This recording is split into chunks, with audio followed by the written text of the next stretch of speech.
Si usted ha estado atento, estamos en una época de renacimiento de los nacionalismos. El nacionalismo es esta idea de que un grupo de personas tiene derechos distintos que otros grupos de personas por haber nacido en un lugar determinado. Es un rescoldo del tribalismo originario humano, y ya hemos hablado en otra ocasión de las barbaridades del nacionalismo y de por qué es insolidario. Los seres humanos nos identificamos, entre otras cosas, por tener intereses comunes, por tener deseos comunes, por tener problemas comunes, y la razón, la lógica y el progreso nos han indicado que lo que hacemos es unirnos a aquellos que tienen problemas similares a los nuestros, porque entre muchos es más fácil encontrar una solución que tratarlo de hacer uno por su cuenta.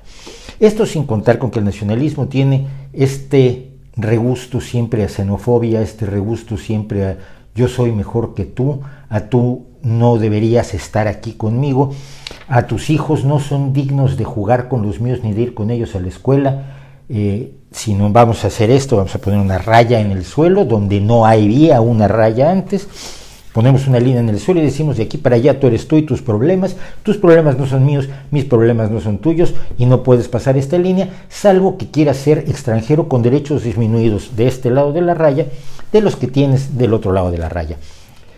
Donald Trump es un gran ejemplo del nuevo nacionalismo, de este nacionalismo repugnante que además suele acompañarse de algunas otras ideas de supremacismo étnico, de supremacismo religioso y de supremacismo cultural. El Brexit fue un ejemplo de nacionalismo y lo están haciendo los movimientos nacionalistas de varios lugares, incluido el español con los catalanes. Pero para no hablar otra vez de nacionalismo, a mí me interesaba precisamente la idea hoy de hablar del fenómeno de la cultura. Se considera que la cultura es uno de los elementos que identifican a una colectividad humana y que de hecho vale la pena defender tu cultura contra el embate de otras culturas que quieren apropiarse de tu espacio mental o de tu parcela espiritual, invadirte con sus ideas extrañas, ajenas, extranjeras, y contaminar la hermosa pureza de tu raza, de tu cultura.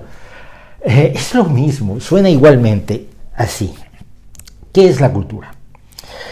En el mundo de la feroz política de identidades que se ha desarrollado en los últimos años, la cultura se ve como un compartimiento estanco.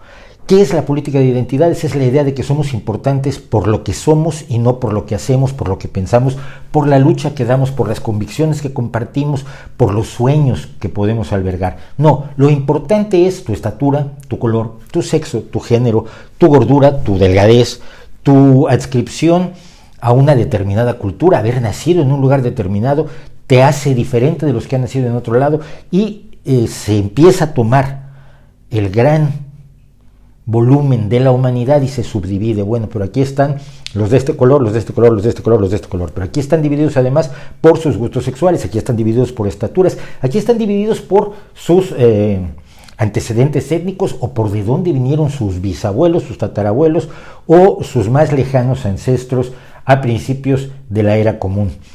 Y al subdividir a la humanidad acaba uno siempre con 7,000 millones de individuos que se creen distintos a todos los demás sin darse cuenta de que son iguales a todos los demás. La cultura no es un compartimiento estanco del que no debe salir uno, no es un grillete, no es una camisa de fuerza, no es una prisión, y no es algo a donde no deba entrar nada, como si todo lo de fuera fuera malo. Pero lo peor del asunto es que esta idea del compartimiento estanco de esta es mi cultura y no es la tuya, estalla en cuanto se le acerca a uno con la menor capacidad crítica, con la menor intención analítica y con el ejercicio del enemigo de todas las barbaridades del mundo, que es la razón. Se dice que la cultura son las tradiciones que tenemos y que tiene la gente a nuestro alrededor, más o menos donde nacimos o donde crecimos, donde nos desarrollamos, y estas rituales y arte y visión compartidas por este grupo pequeño son nuestras tradiciones. El problema que tenemos es que hay tradiciones que son terribles y el ser humano ha evolucionado en gran medida deshaciéndose de esas tradiciones feroces, deshaciéndose de esas creencias que antes unificaban a toda la gente. La gente creía que estaba perfectamente bien tener esclavos, y era muy tradicional, de hecho una larguísima tradición que comienza desde los albores de la historia, por lo menos de la historia europea, y que sigue hasta bien entrado el siglo XIX. No es una tradición que queramos defender, la tradición de la sumisión, humillación y explotación de los pueblos inferiores en lo militar o inferiores en lo tecnológico, con menor desarrollo en su capacidad bélica. Antes era lo más normal del mundo. El ejemplo clásico, por supuesto, es el Congo, cuando Leopoldo II decidió convertirlo en su granja particular y donde destruía, torturaba, mutilaba a gente con absoluta impunidad porque él tenía la fuerza y ellos no. Esto era una tradición, y es una tradición de la que nos vamos despojando afortunadamente. Las tradiciones no son buenas por ser tradiciones. Es nuestra moral y es nuestra capacidad de comprender el mundo el que nos dicta si una tradición merece ser conservada, si es más o menos inocente o si es una salvajada. Y si es una salvajada, como en el caso, por ejemplo, de la mutilación genital femenina, de la cual hablaremos otro día, es una tradición que debe ser combatida, debe ser extirpada, debe ser relegada al olvido y quedar en los libros de historia como mira qué brutos éramos, mira qué salvajes éramos y mira, en esto hemos podido dar un pequeño paso adelante. La persecución contra los homosexuales, la humillación de la mujer, el bullying a los niños más pequeños, a los que usaban gafas, a los que no eran tan simpáticos como el grandote de la escuela. Todo esto ahora nos parecen tradiciones salvajes, cuando muchas veces a los niños se les decía, bueno, tienes que aguantar porque así es la vida, así son las reglas. Si nos deshacemos de esas tradiciones y vamos creando otras, quizás entonces lo importante no son esas tradiciones. Seguimos en qué es entonces nuestra cultura. Para muchos la cultura es su religión, pero ha sido precisamente librarnos de la religión la que nos ha permitido avanzar en muchos aspectos culturales. El arte antes estaba absolutamente constreñido a hacer arte religioso, a pintar escenas bíblicas o escenas de santos o escenas de cardenales o de obispos o de papas, generalmente muy mal encarados, y solo el librarnos de la religión permitió que el arte pudiera ocuparse de cuestiones profanas, de cuestiones menos relacionadas con la religión. Liberarnos también de los monarcas nos ha permitido buscar otras expresiones del arte, y allí tenemos en la República Holandesa el surgimiento de la Edad de Oro de la pintura, de los grandes maestros flamencos que empiezan a pintar no al cardenal, no al conde, no al duque, no al mecenas, sino al cambista, a la lechera, al cantante, al jugador, a los seres humanos comunes. Y eso es cultura. En la música también hubo una liberación de los temas religiosos para democratizar la cultura.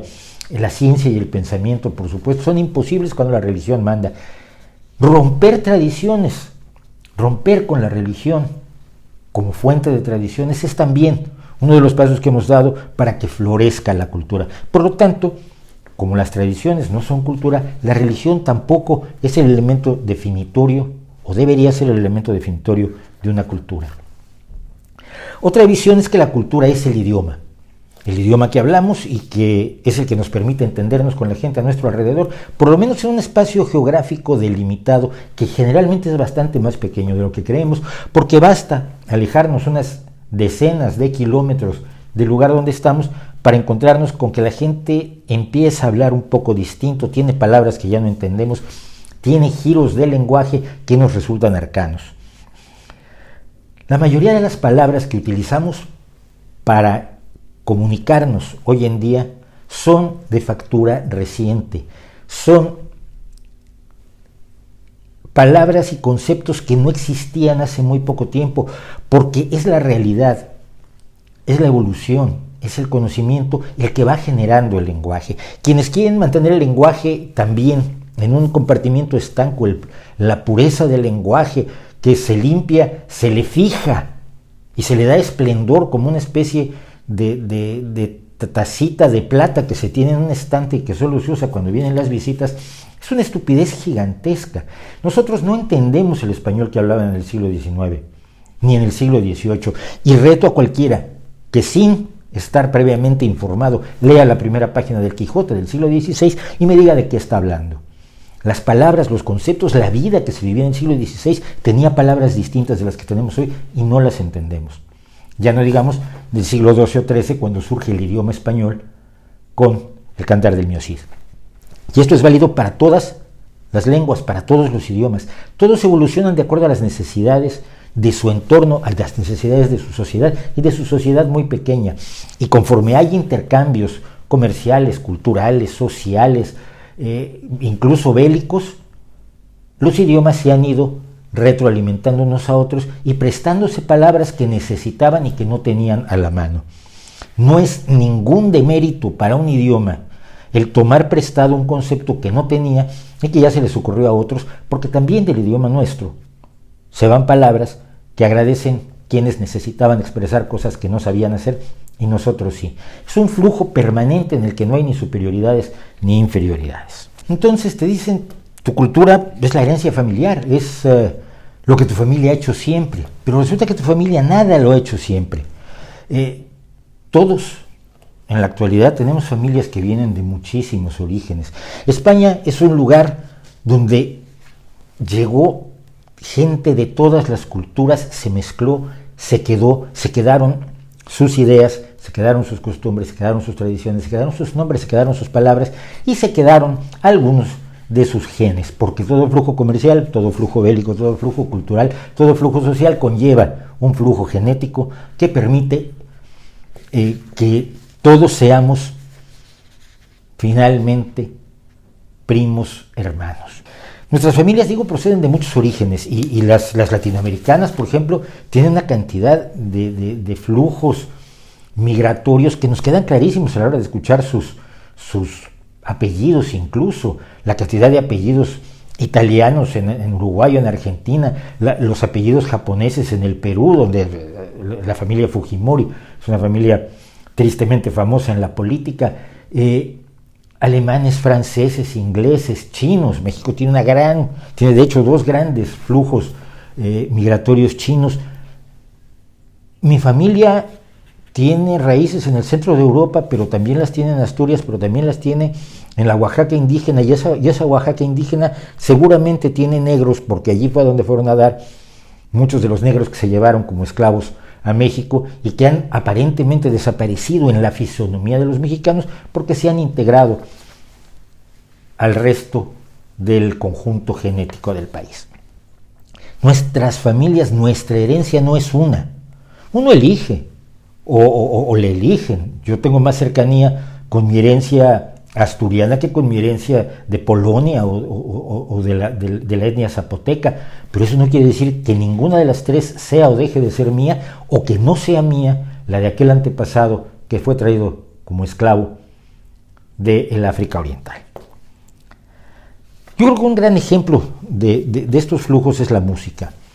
El folk céltico, que tiene una cierta relevancia a nivel mundial, tiene entre su dotación musical que vemos ahora, tiene buzukis, que son de origen griego, pero suelen tener el banjo, que es un instrumento que crean los esclavos en Estados Unidos a partir de los instrumentos de cuerdas hechos con una calabaza que proceden de África, que se maridaron con los instrumentos de cuerda europeos para crear el banjo, que luego regresa a Irlanda y se convierte en uno de los instrumentos nacionales.